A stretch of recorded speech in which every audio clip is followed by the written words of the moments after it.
Office করেন না ৮১ মাস, নিচ্ছেন নিয়মিত বেতন ভাতা।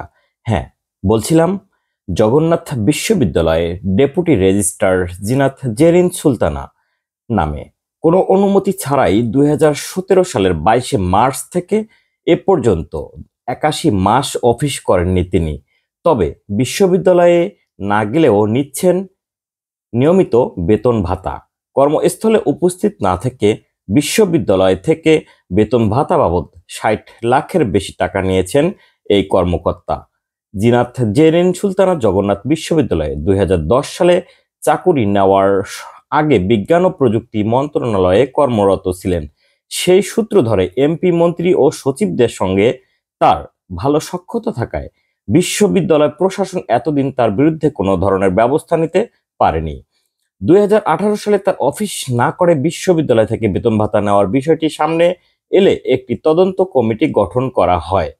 সেই কমিটি প্রশাসনকে রিপোর্ট দিলে মন্ত্রী সচিবদের দিয়ে তৎকালীন উপাচার্য অধ্যাপক ডক্টর মিজানুর রহমানের কাছে ফোন দিয়ে তার বিরুদ্ধে ব্যবস্থা না নেওয়ার কথা বলা হয় বলে জানিয়েছে বিশ্ববিদ্যালয়ের একাধিক সূত্র। উপাচার্যের পূর্বানুমতি বা ছুটি গ্রহণ ব্যতীত ২০১৭ সালের মার্চ মাস থেকে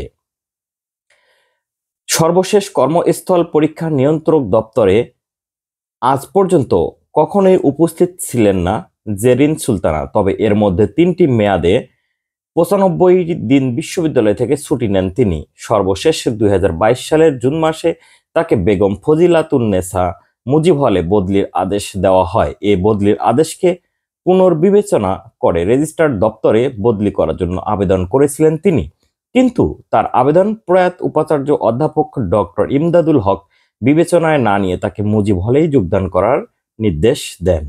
তখন থেকে আজ পর্যন্ত তিনি ফজিলাতুন্নেছা মুজিব হলে যোগদান না করে অনুপস্থিত আছেন।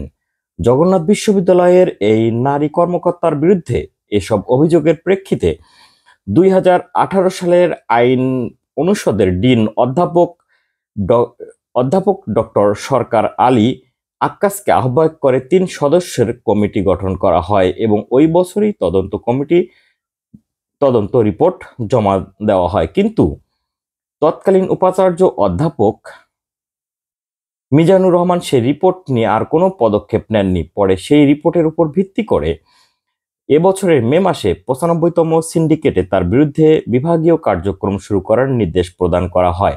শুধু তাই নয়, পরীক্ষা নিয়ন্ত্রক দপ্তরে থাকা অবস্থায় পরীক্ষার পারিতোষিক বিল নিজের টেবিলের ড্রয়ারে আটকে রেখে তা কর্মে চরম দায়িত্বহীনতা ও অসদাচরণের অভিযোগও তার প্রতিষ্ঠিত হয়। তদন্ত কমিটির রিপোর্টের উপর ভিত্তি করে জিনাত জেরিন সুলতানার কার্যকলাপ ও আচরণ জগন্নাথ বিশ্ববিদ্যালয়ের আইন অমান্য শামিল।